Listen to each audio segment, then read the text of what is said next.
how to create content with an Android phone. I'm talking about phones with poor camera quality. I'm talking about itel, Infinix Smart 6, Tecno, all those kind of phones that when you are videoing, you're only seeing your earring and eye. Those are the kind of phones I'm talking about in this video. Now, if you want to create content for your personal brand and your excuse is that you don't have a good phone, you don't have a quality camera, then watch this video till the end. Hi, my name is Owi and I'm currently building my personal brand from scratch and sharing everything I've learned about personal branding online and how to build a personal brand online as a beginner. Now, I've seen a lot of videos about how you can create content with just an Android phone, but I've not seen that really in-depth videos on how you can successfully create content with an Android phone. Now, in this video, I'll be breaking down everything step by step. Now, for context, this particular content is going to be in 3 parts because I don't want the videos to be too long. I'm going to talk about from how you can set up your camera to the type of content you should be creating and other formats of content you can create without necessarily filming yourself. Now, I have seen people that have started with an Android phone. They have good viral videos, they have good followers,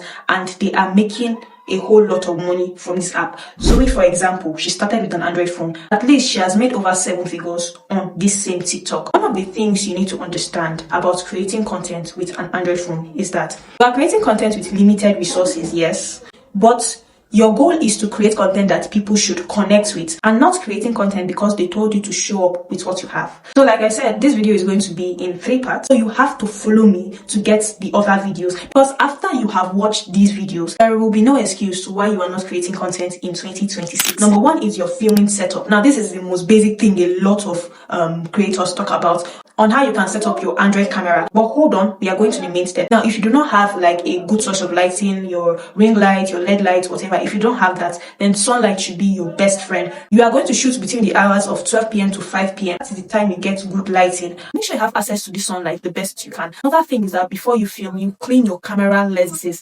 Clean your camera lenses as much as you can, at least to get the best quality.